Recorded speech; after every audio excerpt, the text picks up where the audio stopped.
Hi, my name is Alejandro Pérez Pérez, and this is the AI Coffee Podcast. Every week, we will have one episode regarding one disruptive aspect of technologies for the time to drink a cup of coffee.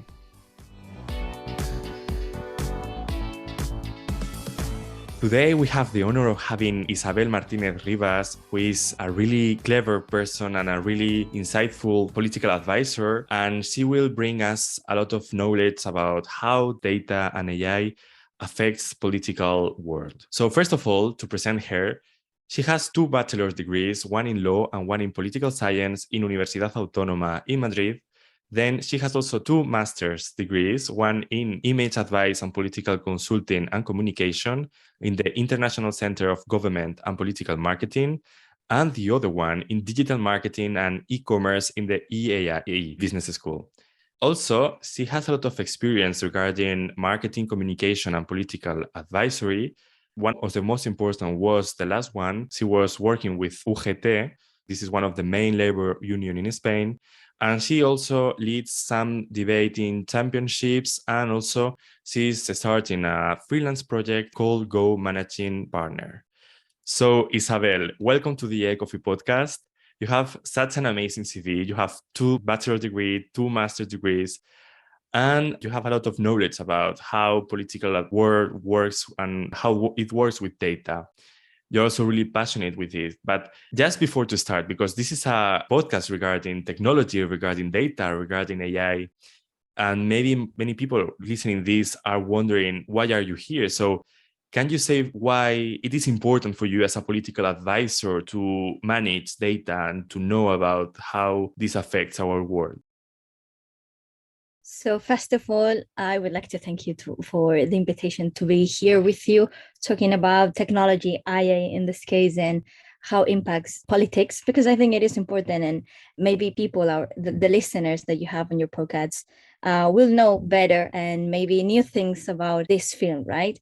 On your question about how data is important to me as a political advisor, it is really important, not only as an individual, how it impacts IA and data and technology, but most important on how, as a professional, as a political advisor, I work depending on the tool that I'm using, right? So talking about this and the IA and the new technologies, to sum up, and then we can go deep further. IA has become a political super weapon right now, and the data and the machine learning, because if the goal of a political party is to run a government, that means that you need people to vote for you, right? And that means that you have to target people and to persuade people and to make people to love you, the candidate or the political party, or both better. So then you can have all the support of the citizens, and then you can not only win the election, but most important, run the government. So the modern era right now, it is ruled by the new technologies and how we use the data, how we profile the users on social network and social media. Because if we want to know how the people has its behaviors, depending on the political issues, depending on what's going on the country or on the world, or worldwide, we have to know how they react to things, right? And how they interact with other users or other citizens, in this case, on the digital space. And then we can target them and we can send them our message that we think they are going to like, and then they are going to interact and engage. And they can also be another tool for us to keep spreading the message and keep going on, so people can be more persuaded to vote the candidate that we are working for, right? It is important because this is like the big picture, how consultants for the parties are working, and also because depending on the country, for example, you need to fundraise money. In Spain, it is not the case, but for example, in the US, in order to run a campaign, you need money, right? So you can profile potential people to give you money. Or for example, we've seen this in Spain. It is not the same case, but for example, the political party Podemos, they did a crowdfunding. Maybe if they had more data, they could have raised more money, for example, at the beginning of the project when they created Podemos in this case, right? So yeah, it is super important because then every election has a cycle. And then the data are going to tell us what people need and what people are claiming for politicians and the issues they want to hear about and the solutions they need in order to vote for you or not. Yeah, that's true that for me, it has a lot of sense to connect data, AI, and all of this technical world to some specific domains as yours. It's actually in this intersection of different fields with innovation is created. So I think that there are a lot of innovation during these years in this specific field of campaignings with data.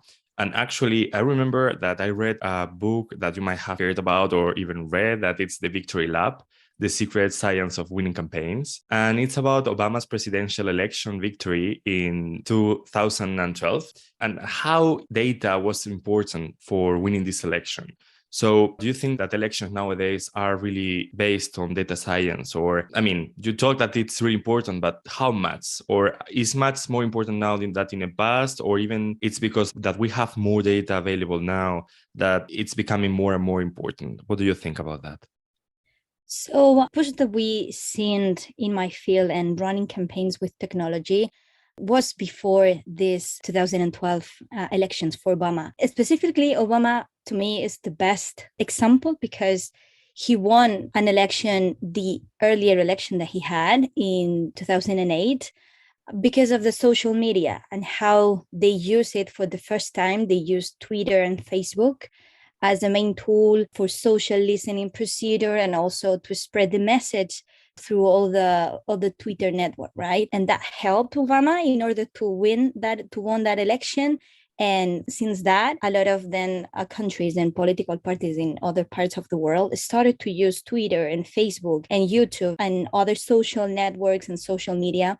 Despite press is important and how the media watch you, the social media became an important tool in order to run campaigns.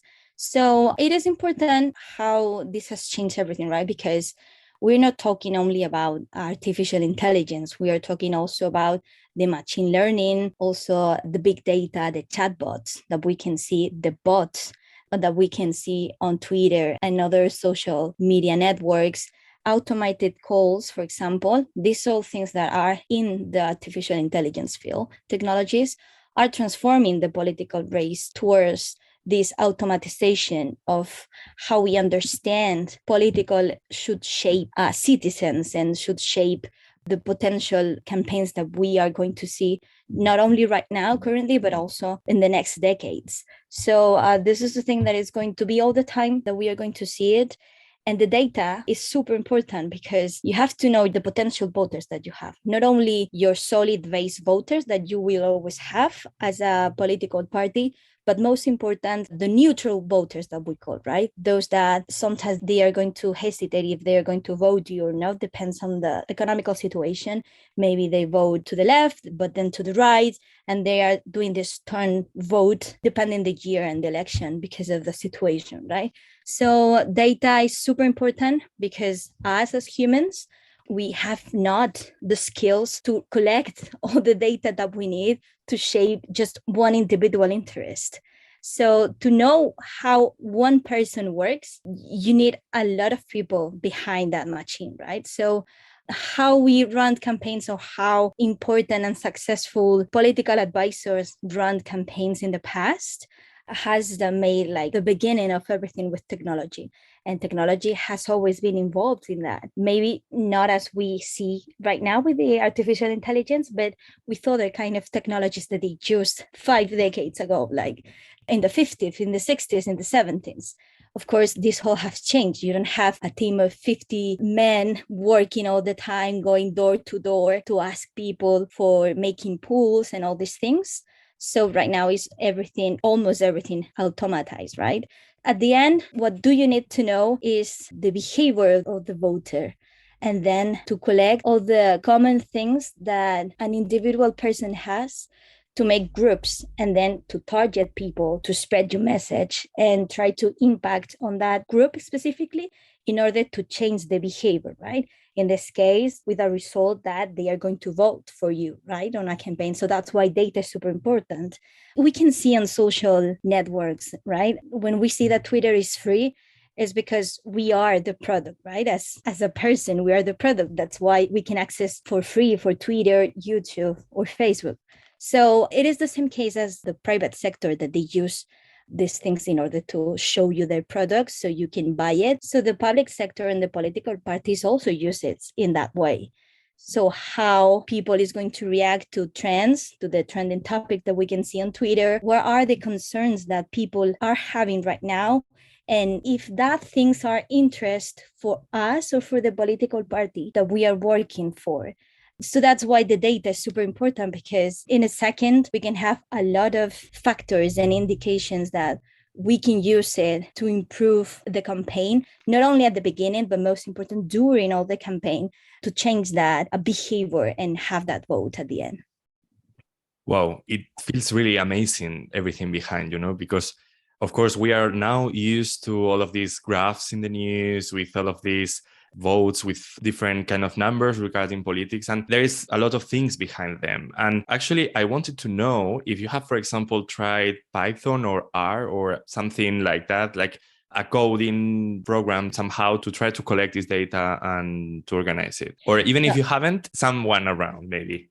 Not me personally, because I am more specialized expertise in social media. So what I do is recollect the social media things that I can see. So I use more basic companies and products to have all this data. But for example, the most important private companies that do the polls for the politicals, even though if we are not on a campaign, we have in Spain a lot of examples such as GAT3, Sigma 2, or even though the CIS, the sociology institute that we have in Spain, they use all this kind of data with a lot of the systems that you are talking about. And the engineer field, they have a lot of profile workers on the engineer field because they have to know these things, right? Because of the development of the technology.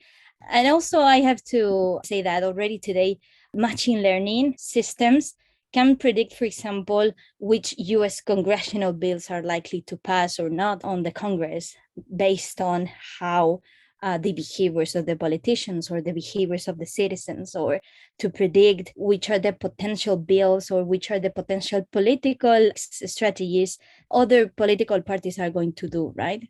Or even, for example, how to fundraise when you need money to run a campaign. This, for example, does not apply to Spain because of our law on how to run campaigns. But for example, in countries such as in USA, which is based on how much money you have in order to access to the political field, the data is super important because you can target potential people to give you money. And we saw, for example, with Alexandra Ocasio-Cortez, she has barely resources to do so, but she uses the social media and Twitter or YouTube or TikTok right now to spread the message so people can know her, so people can support her. And that's why she gained the seat on the Congress on the US, right? So that's why this is so important, because technology democratizes the public space that we have on the streets that now are on a digital field. So people can meet other people and can have access to information that before they have not access to. So that's why this is so important. And this is how technology impacts the political field, right? And how campaigns, but not also in a good way, but also in a bad way, right? Because also you can apply technology with bad behavior, right? You can use it on a good faith or on a bad faith. And we saw this, for example, with Russia, how they use technology to impact on other democracies and to try to change the system and the elections. We saw that on the UK, on the US, also on Spain, with bots, with fake news. So that's why we also are watching the creation of fake news, because of the social media and how they spread the messages with the misinformation, and how people also reacts to that, believing or not believing too, but that also impacts to the society and how we believe the world or the democracies should be shaped, right? Yeah, that's true that you have talked a lot about the good part, but there is also, let's say, a dark side of this data and technology for political campaigns. Actually, I wanted to ask you, how can we ensure that we are not manipulated? Is it possible to ensure that we are not manipulated? Or is there a way to avoid that somehow? It is complicated because if we talk on public sector or if we are talking about the private sector, we are all the time being influenced by ads and commercials to have any kind of significant change of behavior to buy any kind of product, makeup or a t-shirt or whatever. So we are all the time being targeted by private companies to buy the product. So we have to make sure that we know and that we are sure that yes, I'm going to be influenced all the time by being target for all these companies. So also the public sector is going to do so. The most important thing is try to have a variety of resources in order then to have an opinion, because we have to be sure that this is going to happen, that we are going to be all the time target in order to have any kind of different behavior that we have or we should or shouldn't not have. Yeah, true. And also, when we are talking about ethical aspects of AI in politics or in the public sector, something really important for me is transparency and accountability. So, do you think that by using AI, for example, we could try to detect, for example, fraud, or we can maybe try to give more accountability to the society where these political parties are? Do you think that AI can increase this sense of belonging and trust? So yes, I really think that the IA also impacts positive on a transparency field, not only on private sector, but also on the public sector, which is the main concern that we always have, right? How politicians are using the money that they have through the taxes that we pay, right? So we can see this on how subsidies can be selected for which individuals, because they do have all the data, the government have the data, the economic minister, right? They have the data, so they can make a better ways to assign that kind of subsidies, or for example, how to seek for the fraud, right? On a labor field, for example, when companies are trying to fraud with the contracts and not doing well, so the economical minister can search for that with the workers on the public sector. So it is good because the citizens can have more accountability for the public sector, which is great because this is why we pay taxes and this is why we are voting for a political party or for someone in a specific, because we believe not only in the party or in the person that is the candidate, but also in the project of country that they are promising to us, right? So yeah, it is positive and it should be more improved and developed. For me, it has a lot of sense because, for example, you know that I work in the data science field more related to business intelligence. So I'm creating dashboards with data from big organizations, for example, in this case, with a very big bank in Spain. And something we usually say to the directors, let's say, for these companies, we usually say that it's important to lead an organization through data instead of, I mean, of course, expertise is really relevant in the public sector. Also, I mean, there are many things that are relevant, but data is one of the main things. If you want to govern a country, a region, a city, it's clear that you need to know how it is and how it changes, because even from one election to the next one, everything, the demographic, the society, it has changed a lot. So it is really important to have this in mind, not only for winning. I mean, already it's quite a really important step, but also for the ones that win at the end to continue doing good things and maybe adapt and transform the society around them little by little, but with this sense of accountability, of course. And that Yep. makes sense because then when you're running the government, what do you want to do is to improve the life of the country, of the people, of the citizens, right? So you can use the data to implement a lot of policies and build how neighborhoods are shaped in order to make little more the gap on economical issues or political issues or social issues. So that's why I think people will expect more transparency, and the artificial intelligence and the new technologies are going to have a key role on this. Yeah, that's true. Also, one important point, I am not sure if you know this point because it's quite technical, but you know that AI, we say that it's sometimes biased. So it means that, for example, it could consider a white person rather than a black person for something, or a man instead of a woman for another thing, because our data is biased. And usually AI is trained with the existing data. So it understands that everything is biased as well. So have you seen bias in some political polls or in some political results? Bias, meaning, for example, discrimination, right? How the discrimination impacts with this and how technology has the role on this. I think so. All pools are going to be biased in some way or another, because most of the pools are run by the political party that is asking, despite if it's on the government or on the opposition, right? Because at the end of the day, are humans who are using the data and are using the technology. So you can bias a pool just on how you do the sentence, because it is not the same how you formulate a sentence with the same topic. You're going to look for a specific result, and with that you're going to phrase in a way or in another, right? So this is always going to be on top day all the time. And we can see it on technology with the algorithms, right?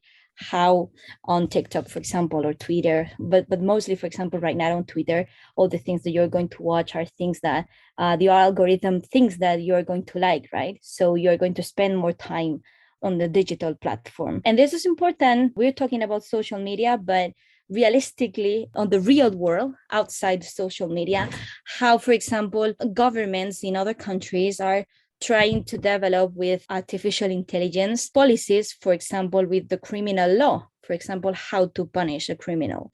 And they have found that the algorithms and how the process of the machine learning was done was biased.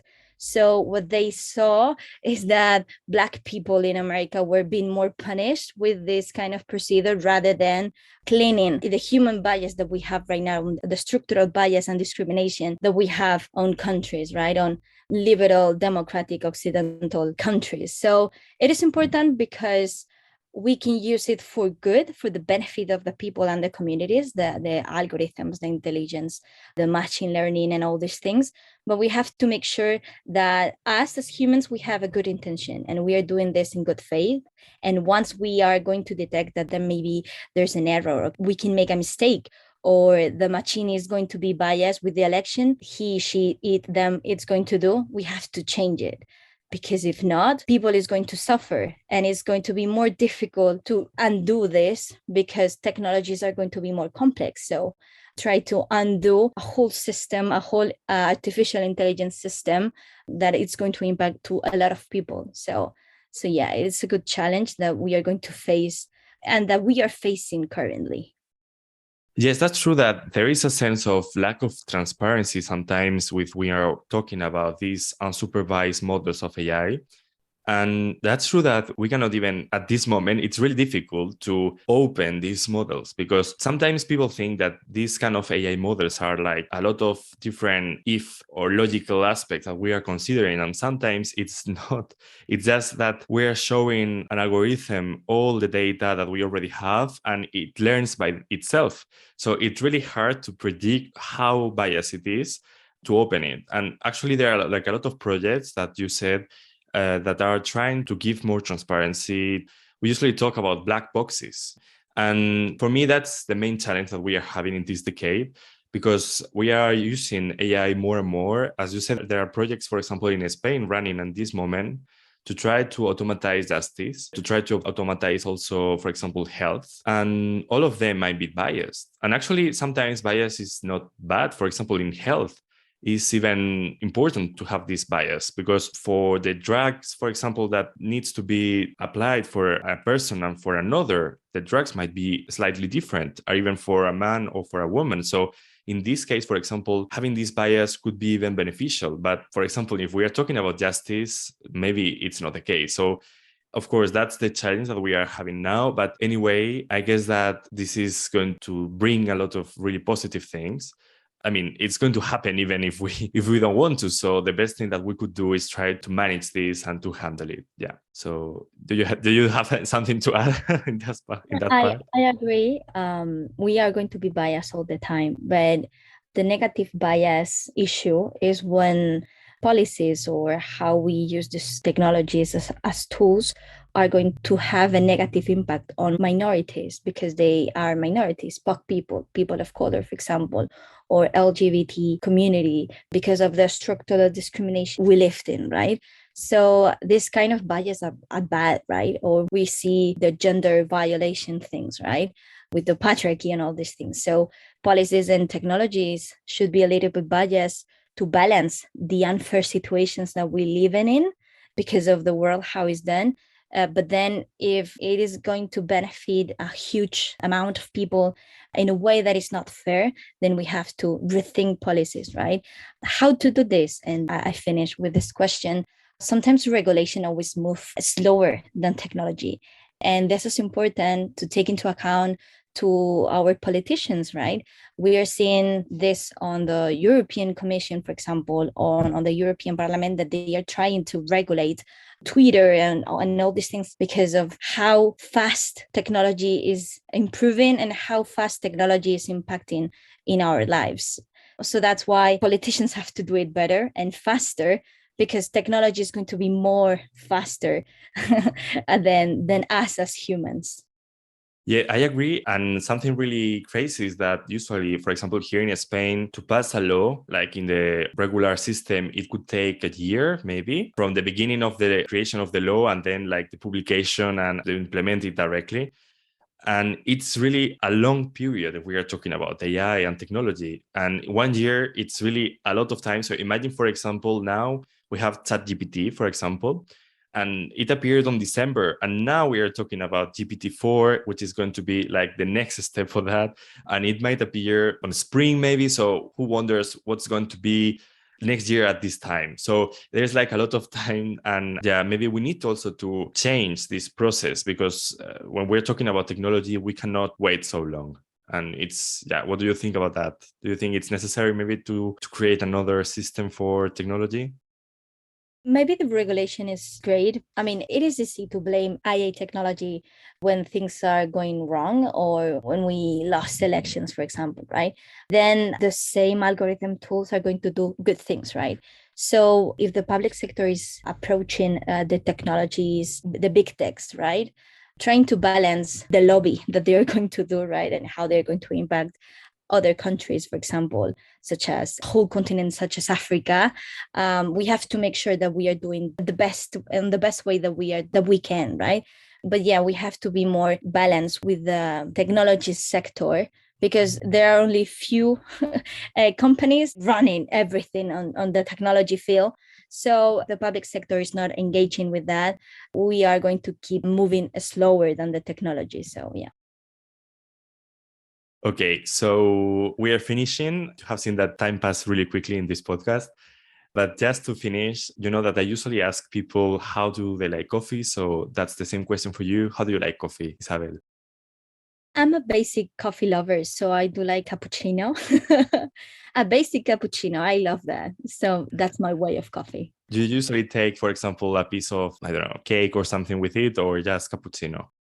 Cappuccino maybe with biscuits, or if not, then other things, but mostly biscuits. Okay, great to know. And then to end, how can audience contact you? So I am on social media, on Twitter. I do a lot of political communication analysis on Twitter, and then also on LinkedIn. You can follow me on that. Great. I will put everything as part of the notes of the episode. And just also, maybe Isabel didn't want to say, but Isabel is now open to work at this time. We are at the end of January 2023. So if you are listening to this and you are looking for a really passionate person doing, for example, for doing a campaign, you can contact her and she will be more than happy to answer you. More than welcome because I am willing to run campaigns. But actually, in Spain, you are going to have a lot of campaigns this year, right?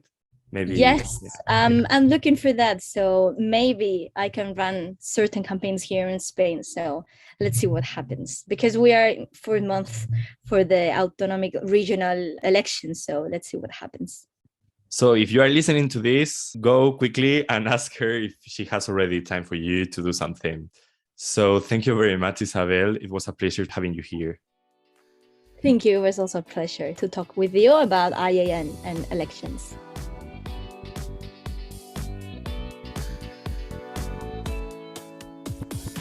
Thanks for being here one more week. If you liked it, please subscribe to the podcast and to the newsletter in alejandroperezperez.com. Please share both with your friends and relatives, and don't forget to give me 5 stars in Apple Podcast and Spotify. See you next week. Bye bye.